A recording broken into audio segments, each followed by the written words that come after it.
Salut, aujourd'hui j'avais envie de vous faire une vidéo un peu dans le même style que celle que j'avais fait il y a quelques temps où je parlais du RSA et de est-ce que je gagne ma vie en tant qu'illustratrice et de blablabla et de blablabla. Un genre de vidéo que je crois dans le jargon de YouTube on appelle finalement une vidéo chit-chat. Voilà, une vidéo où je vous parle d'un sujet tout simplement, comme ça, comme si on avait une conversation, même si vous pouvez pas me répondre, mais un truc où je réfléchis pas trop, je me prends pas trop la tête et je parle juste quoi. Du coup, j'avais envie de vous parler d'un sujet en particulier qui est en gros pourquoi mes illustrations ne sont pas libres de droit, pourquoi je suis pas très contente quand on les reposte sur internet et plus particulièrement sur Instagram. Oui, je vais parler plus particulièrement d'Instagram parce que encore une fois c'est le réseau que je connais le plus et sur lequel je suis le plus, mais en vrai ça s'applique à un peu tout. Petit disclaimer, en fait en story j'ai tendance, en story sur Instagram, j'ai tendance à pas mal aborder ce genre de sujet, pas très fun, voilà, mais parce que j'estime que c'est des sujets soit dont on parle pas assez,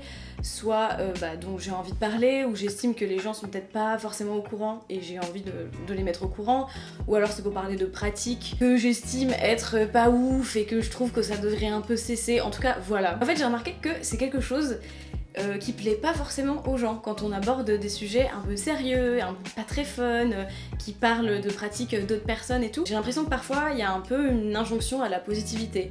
Il faudrait être tout le temps positif, tout le temps montrer des choses positives, jamais aborder de points négatifs, jamais aborder de points qui font un peu moins sourire. Et ça, j'avoue que je comprends pas trop. En fait, pour tout vous expliquer, alors, je vous jure, cette intro est extrêmement longue, mais je vous jure qu'on va arriver au sujet dont je veux vous parler aujourd'hui. Bon, pour moi, il y a des choses qui sont hyper importantes, qui me tiennent vachement à cœur. C'est l'honnêteté, la sincérité et la justice. C'est hyper con dit comme ça. En plus, je crois que la justice, genre, je suis balance, je connais rien à l'astrologie, mais il me semble que la justice pour les balances, genre, c'est un truc qu'on ressent beaucoup, c'est assez logique. Et ouais, moi c'est des trucs qui me tiennent vachement à cœur, d'autant plus sur les réseaux. En fait, mon but sur les réseaux, et depuis toujours, ça a jamais été d'avoir un max de visibilité et un max de personnes qui me suivent. Ce que je veux en fait, c'est de partager ce que je fais parce que ça me fait plaisir, c'est de voir ce que les autres font aussi. Et alors, effectivement, vous entendez ça et vous pourriez vous dire ouais, c'est facile en fait, quand on a 45 000 personnes qui nous suivent déjà. Effectivement, c'est facile de dire ça, ce n'est pas du tout... Je comprendrais si vous vous disiez ça, mais en fait ce qu'il faut savoir, c'est que ça fait, et quand je vais le dire, je vais avoir un peu mal au cœur parce que ça va me donner un gros coup de vieux, mais ça fait bien genre 12 ans que je partage mes dessins sur internet. J'ai testé genre tous les réseaux, toutes les plateformes possibles. Quand j'ai débuté c'était sur Skyblog, mais franchement j'ai tout testé, Canalblog, Blogspot, Tumblr, tout. Vraiment pendant 10 ans, c'était la galère quoi. Par exemple avant Instagram, j'ai beaucoup été sur Tumblr, j'ai eu un Tumblr et Blogspot avant ça. Donc j'ai eu un Blogspot et un Tumblr pendant très longtemps. Et j'étais pas du tout suivie, enfin j'étais un peu suivie, genre normal, c'était trop cool, moi je trouvais ça trop bien, mais j'avais pas du tout une grosse visibilité, et j'ai jamais eu de recours à des méthodes bizarres, enfin en tout cas je me suis jamais dit que j'allais faire des trucs bizarres pour être plus visible. Enfin voilà, j'avais la même vision des choses et mon but à l'époque et toujours maintenant c'était de montrer aux gens ce que je faisais parce que ça me faisait plaisir et surtout de suivre plein de gens géniaux. Et je dis pas ça genre en tant que fierté, genre je suis woke des réseaux sociaux, je sais pas si vous avez compris, je suis extrêmement woke des réseaux sociaux. C'est pas ça, c'est genre juste c'est pour un peu expliquer le contexte de toute cette vidéo et pour expliquer que voilà, c'est la manière dont moi je perçois les choses. Je suis hyper reconnaissante d'être suivie beaucoup aujourd'hui. Alors je vais pas tout refaire mon laïus sur le fait que le nombre d'abonnés ça veut pas dire grand chose, en plus, enfin tout est relatif, blablabla, ce n'est pas une preuve de talent, blablabla. Je pense qu'on a compris. Je suis quand même hyper reconnaissante d'être suivie par beaucoup de monde qui aime ce que je fais, c'est trop bien, c'est une chance incroyable. Mais du coup c'est pour ça que je comprends pas trop le comportement de certaines personnes sur les réseaux et que parfois ça me désole un peu, ça me décourage, ça me rend triste, voire ça me donne envie de quitter tous les réseaux sociaux et de m'enfermer dans une grotte en... On va arrêter cette comparaison parce qu'elle ne mène à rien. Par exemple, il y a quelques temps, j'abordais le souci de la pub sur Instagram. Moi, ça fait un petit moment que je constate, quand même pas mal régulièrement, qu'on m'envoie des messages privés sans mots, hein, sans coucou, sans bonjour. Juste, on m'envoie, c'est une personne qui m'envoie un post d'Instagram qu'elle a fait très souvent avec des dessins ou des trucs créatifs et sans aucune autre explication. Donc là, en fait, je comprends que la personne veut partager, veut faire sa pub avec moi. La plupart du temps, la personne ne me suit même pas et très franchement, c'est pas la fin du monde, ces personnes font du mal à personne, mais quand même, au bout d'un moment, c'est chiant quoi, c'est chiant, et puis surtout ça me donne la désagréable impression d'être juste un panneau publicitaire en fait, et oh bah c'est pas très agréable. Mais en plus le pire c'est que moi j'adore partager le travail de personnes que j'aime vraiment. Je trouve ça trop bien en fait. Je sais que je suis suivie par pas mal de personnes, je pense que ces personnes-là sont curieuses et toujours elles ont envie d'aller voir le travail d'autres personnes que je montre. Waouh, cette phrase est alambiquée. Et du coup moi ça me fait trop plaisir en fait de montrer le taf de gens dont j'aime trop le taf. Donc le problème c'est même pas que j'ai pas envie de faire de la pub à des gens, c'est pas ça, c'est juste que j'aime pas qu'on me force la main, j'aime pas que ce soit pas sincère en fait, encore une fois. J'adore découvrir le travail de personnes, c'est trop un plaisir en fait quand tu découvres le travail de quelqu'un et que tu te dis putain mais c'est trop beau, mais c'est incroyable, et ça me fait plaisir de le partager par la suite. Mais juste, il faut que ce soit sincère, quoi. Je peux pas me transformer en machine à pub, ce serait invivable. C'est vrai que, voilà, par exemple, quand j'avais posté cette story, je vous raconte même pas la shitstorm qui s'en était suivie, les messages que j'avais reçus. C'était pas très grave, hein, parce que je pense que la plupart des gens qui me suivent avaient compris mon point de vue. Mais c'est vrai que c'était un peu étrange. Du coup, je m'étais vraiment demandé, mais merde, est-ce que c'est moi... Enfin, est-ce que je devrais pas parler de ça, de ce genre de sujet? Est-ce que... Je sais pas. Et en fait, genre, je comprends que pour certaines personnes, et pour préciser des personnes du milieu créatif, parce que c'est ce que je connais le plus, voient Instagram comme un outil, marketing, pipi. Je comprends que certaines personnes voient Instagram comme un outil marketing parce que c'est ce que c'est, au final. C'est pas pour rien qu'il y a des coachs Instagram maintenant. Où est-ce que j'en étais? Oui, c'est pas pour rien qu'il y a des coachs Instagram, c'est un outil marketing, effectivement. Mais moi, c'est quelque chose que j'arrive pas trop à comprendre. Oh, viens d'Atchoumé. Alors si vous voulez, on peut faire un petit point, comment se rendre visible sur Instagram. Selon moi, bien sûr, ce n'est pas la Bible, ce n'est pas parole d'évangile, c'est vraiment selon moi et mon expérience. Pour moi, la meilleure manière de se rendre visible sur les réseaux sociaux et d'envisager tout ça avec beaucoup plus de sérénité et que ce soit moins stressant, c'est d'être sincère, de faire ça pour la simple et bonne raison, la raison principale en tout cas, qu'on a envie de montrer ce qu'on fait et de le partager avec le monde, mais aussi de s'intéresser à ce que font les autres. Et de s'intéresser de manière, encore une fois, honnête. Pas parce qu'ils ont beaucoup d'abonnés, pas parce qu'ils sont cotés, pas parce que, je sais pas, pour n'importe quelle raison possible, mais juste parce que on aime ce qu'ils font. Parce qu'on a envie de créer un lien sincère, vraiment, avec ces personnes. On a envie de les soutenir, sans savoir si eux, en retour, vont nous soutenir ou pas. C'est pas grave. Alors ça, vous vous dites, ok, c'est bien joli, mais bon, c'est pas vraiment très concret tout ça. Donc pour les tips un peu concrets que je pourrais vous donner, moi à une époque, j'essayais de poster selon les horaires. Je me souviens d'ailleurs, j'étais à Montréal, et du coup, j'ai essayé de capter l'horaire français, je sais pas, 17h, les gens sortent du taf, quoi. Franchement, j'ai jamais vu de différence en faisant ça, ça n'a jamais rien changé.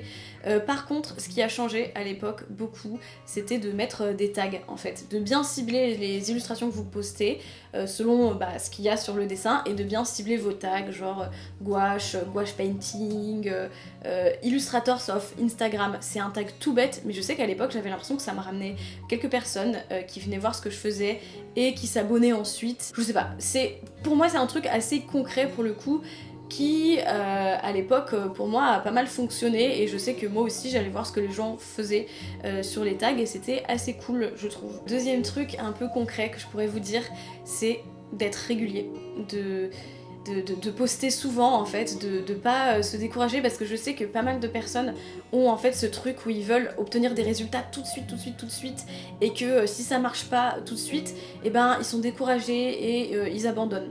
Je peux comprendre, mais je pense que c'est pas la bonne solution. Vous voyez, j'ai mis 10 ans finalement à avoir une petite visibilité, donc je pense que vous avez le temps. Bien sûr, je dis ça comme si c'était facile d'être régulier. Je sais très bien que tout le monde n'a pas le même rythme, tout le monde n'a pas la même productivité. Je sais qu'il y a une course à la productivité justement sur les réseaux, qui peut faire peur et qui peut bloquer beaucoup. Mais en fait, quand je dis d'être régulier, je parle pas de poster des illustrations incroyables, hyper abouties tous les jours, mais juste d'être présent en fait, de tenir au courant, de donner des nouvelles, de faire des stories, de poster, je sais pas moi, des croquis, des carnets, des trucs pas aboutis, juste de dire voilà où j'en suis en ce moment, voilà ce que je fais en ce moment, même de dire je galère en ce moment, du coup voilà, juste de pas abandonner le truc et voilà, d'essayer d'être un peu régulier. Bon voilà, du coup j'ai fait un énorme détour pour enfin arriver au sujet dont je voulais parler aujourd'hui, mais c'est pas grave, parce que finalement c'est un peu le but de toutes ces vidéos, c'est de passer par des chemins pour en arriver à d'autres. Donc le sujet que je voulais aborder aujourd'hui, c'était pourquoi j'ai pas envie qu'on reposte mes illustrations, et surtout préciser un peu dans quel cas j'accepte pas ça et dans quel cas je trouve que c'est ok. Encore une fois, c'est mon point de vue, ça veut pas dire que tous les artistes et tous les illustrateurs et illustratrices pensent pareil, c'est moi, ma manière dont je vois les choses. En gros, pour vous expliquer tout ça, une partie de mon métier. Alors, j'ai un peu du mal encore à dire mon métier parce que je n'ai pas des projets vraiment très réguliers et tout ça, mais bon, c'est pas grave. Une partie de mon métier, si je veux parler d'un point de vue un peu plus capitaliste malheureusement, mais c'est le cas, c'est de créer des images, des illustrations qui vont être là pour enrober un produit. Pour l'illustrer, oui, mais aussi pour apporter un truc visuel, un packaging, un truc qui va attirer l'œil en fait. Quand je dis produit, c'est hyper large, c'est vraiment tout ce qui nécessite d'avoir des images, des illustrations. Ça peut être une couverture de livre, ça peut être le packaging de yaourt ou de tablettes de chocolat, ça peut être de réaliser une série d'illustrations pour une marque de sextoy, ça peut être réaliser des illustrations pour des podcasts. En gros voilà, dans le marketing, les illustrations, elles ont un énorme rôle à jouer. Et du coup, pour revenir à notre sujet, pour revenir à Instagram, quand une marque ou une personne qui vend des services ou des biens, en tout cas quand il y a quelque chose de lucratif, quand ces personnes ont un Instagram, c'est pas anodin, c'est marketing. Tout ce que la personne va venir poster sur Instagram, ça va servir à son image de marque en fait. Un compte Instagram, quand t'es une marque, en fait, faut voir ça vraiment comme une vitrine de magasin. Il faut que ce soit joli, il faut que ça attire l'œil, il faut que ça donne envie de cliquer, il faut que ça génère des ventes, il faut que ça ressemble à ta marque, à ce que tu vends. Du coup, je pense que vous voyez où je veux en venir. Quand une marque ou quelqu'un qui a quelque chose à vendre poste une illustration ou une photo ou quoi qu'est-ce sur son fil Instagram, en fait, c'est pas anodin du tout. C'est réfléchi, ça participe à tout ça, ça joue dans la belle vitrine. Et vous savez peut-être pas, mais il existe un truc qui s'appelle des droits d'auteur. En fait, quand je fais une illustration, je rédige un devis et je rédige une cession de droits. Par exemple, pour Cosette, je leur cède des droits de reproduction parce que mon illustration est reproduite. Donc on rédige des droits selon l'utilisation qui va être faite de l'illustration. Il y a aussi des droits de diffusion, de représentation et d'utilisation. Voilà, tout ça c'est les droits d'auteur. Alors je vais pas vous faire un cours détaillé sur les droits d'auteur parce que ma phrase préférée, je ne suis pas experte, mais il y a énormément de ressources sur le sujet sur internet. Donc en gros voilà, quand je rédige un devis, donc je fais une cession de droits et en fait acheter des droits, et c'est voilà, comme je l'ai dit, il faut les acheter, c'est pas gratuit. Et en fait si tout ça me tient à cœur, c'est parce que je compte plus vraiment le nombre de fois où mon travail a été volé par des marques, par des personnes qui vendent des biens ou des services. Je compte plus le nombre de fois où mes illustrations ont été repostées sur les réseaux sans jamais m'en parler auparavant, savoir si c'était ok, et en me taguant, en pensant qu'en fait c'est ça qu'il faut faire, c'est ok. Une fois, pour la petite anecdote, il y a une marque de sextoy qui a carrément reposté une de mes illustrations. En fait, c'était une meuf qui prenait un selfie et sur l'étagère, il y avait un sextoy que moi j'avais dessiné. Et cette marque a carrément reposté cette illu en faisant un montage, en rajoutant leurs produits à eux par-dessus. Ce qui est quand même hallucinant. C'est ça, en vrai, ils ont pas du tout le droit de faire ça. Et ils m'ont pas envoyé de message avant. C'est-à-dire que moi, je me suis connectée un jour, ils m'avaient tagué, du coup j'ai eu une notification et j'ai découvert ça. En fait, c'est pas du tout agréable, vraiment, vraiment, vraiment pas. En fait, pour vous expliquer un peu plus, c'est que quand t'es illustratrice indépendante, t'es à ton compte, tu sais même pas... si tu veux avoir une retraite ou quoi, la situation est précaire pour énormément de gens. Trouver un appart, c'est quasiment impossible parce que t'es indépendante et que tu gagnes pas 3 fois le loyer. Et tu sais en plus que, a priori, toute ta vie, ça va être ça. Quand tu te rends compte que ton travail, qui normalement est censé te rapporter de l'argent, est considéré comme en libre service par la plupart des gens et que...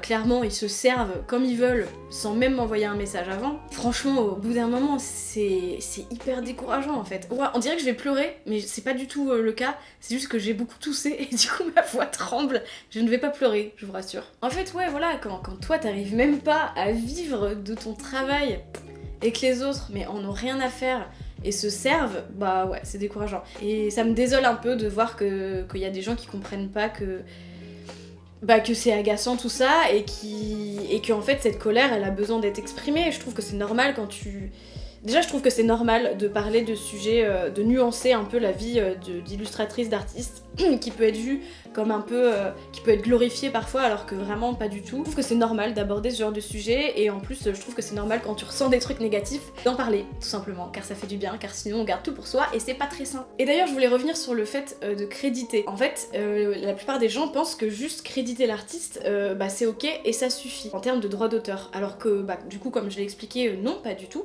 En fait, créditer, c'est vraiment la moindre des choses qu'ils peuvent faire. Parce qu'il y a énormément de gens qui créditent encore moins. Du coup, je pense que je suis pas au courant de pas mal de trucs, et je veux pas l'être, mais créditer, c'est vraiment le minimum, quoi, que quelqu'un puisse faire. Mais ça ne suffit pas. En plus, très franchement, la plupart du temps, les crédits, c'est un peu du foutage de gueule, selon moi, parce que ils sont souvent en fait enfouis sous un giga long texte que la personne a écrit, qui parle de sa marque ou de ses produits ou de... voilà. Le crédit est tout au fond sous une myriade de petits points, vous savez. C'est écrit genre Art, Marie Boiseau, on les voit à peine. De mon expérience, en fait, quand quelqu'un poste ton travail, mais... Enfin, je veux dire, pas pour en faire la pub, c'est juste pour reposter et que le travail, enfin que le crédit est enfoui sous un long texte ou quoi, en général, les gens qui voient ça passer sur leur feed, ils s'en foutent, hein. Ils vont pas voir, ils cherchent pas à savoir qui a fait l'illustration, ils cherchent pas, ils s'en fichent. Hein. Je dis pas que c'est le cas de tout le monde, mais je pense que c'est le cas d'une majorité de personnes en tout cas. Un autre point que je voulais aborder, en fait quand j'avais fait une story pour parler déjà un peu de tout ça, j'avais reçu pas mal de messages de personnes qui étaient hyper inquiètes et qui m'envoyaient des messages du style oh là là mais je suis désolée, moi j'ai déjà reposté tes illus en story, ou j'ai déjà partagé tes illus pour faire ta pub, je savais pas que ça te gênait, je suis vraiment désolée. Du coup pour expliquer, pour clarifier un peu tout ça, pour mettre un peu les choses au clair, si vous êtes une personne lambda, si vous n'êtes pas une marque, si vous ne vendez rien sur vos réseaux a priori, et en fait surtout le plus important, si votre désir le plus sincère, le plus profond, c'est juste de parler d'un artiste, de faire sa pub parce qu'on pense que la personne le mérite, enfin pas le mérite mais je veux dire on a juste envie de parler de cette personne, de son travail, de montrer son travail, mais ça c'est ok en fait. Mais évidemment que ça y a pas de souci. C'est justement hyper important en fait de soutenir les artistes et de parler d'eux. Mais je trouve qu'il y a, en fait, enfin pour moi c'est assez clair, il y a une énorme différence entre se servir d'une illustration parce qu'elle illustre notre propos ou notre marque ou quoi qu'est-ce, et qu'on a juste envie d'avoir cette illustration dans notre feed, et vouloir montrer le travail de quelqu'un parce qu'on le trouve super beau, parce qu'on a envie d'en parler, et d'ailleurs qu'on en parle. Il y a une différence entre poster une illu accompagnée d'un texte qui parle de ta marque ou de... on a compris, et poster le travail de quelqu'un en disant voilà, ça c'est blibloubla, j'adore ce que cette personne fait, je trouve que c'est beau, je trouve qu'elle a une utilisation des couleurs incroyable, j'adore son univers, allez la suivre. Ah, évidemment, mais ça change tout en fait, ce n'est pas du tout pareil. Il y a une situation sur laquelle je suis pas vraiment... mon avis n'est pas vraiment arrêté, ça va être les associations, notamment les associations féministes, parce que je sais que qu'elles ont beaucoup tendance à... Il y a vraiment beaucoup de comptes féministes qui repostent mon contenu et j'ai toujours un peu de mal à savoir si c'est une association, si c'est juste une personne, si ils vont vendre des choses par derrière. Pour moi c'est un peu compliqué tout ça. Dans le cadre des associations, moi j'aurais tendance à dire non je sais pas en fait, mon avis est pas arrêté, parce que je sais que il y a beaucoup de... Enfin justement on se sert vachement de l'excuse du féminisme et de la sororité pour rendre en fait les meufs qui font de l'art encore plus précaires.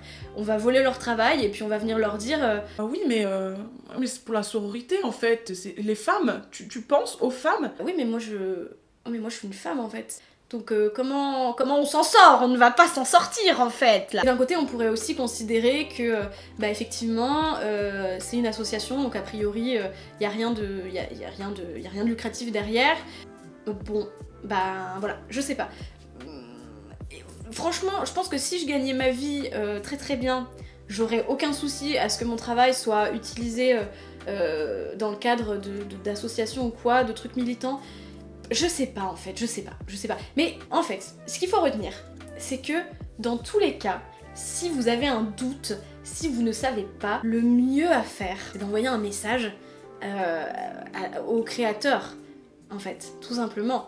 Parce que je peux vous assurer que se réveiller et de voir que notre travail a été reposté, quand c'est pas de la pub évidemment, bah ça fait pas plaisir du tout. Et un simple message poli, un message gentil qui demande, ça peut changer, je pense, énormément de choses. Je pense qu'à l'heure actuelle, en fait, les artistes produisent énormément de contenu gratuit pour les réseaux, et en fait, la plupart des gens ne s'en rendent même pas compte, ne savent même pas de tout ça, en fait. Et je pense que c'est pour ça que c'est vraiment important de parler de ces sujets-là, et de parler de... bah, je sais pas, de ce que c'est tout ça. On peut pas, en fait, juste poster des beaux dessins, et pour le plaisir des yeux, et faire comme si c'était génial et qu'on payait notre loyer avec ça. Je pense que c'est pas possible. Écoutez, je pense que cette vidéo est finie. J'espère que cette vidéo vous aura plu. Je vous fais des bisous et on se dit à la prochaine. Bye.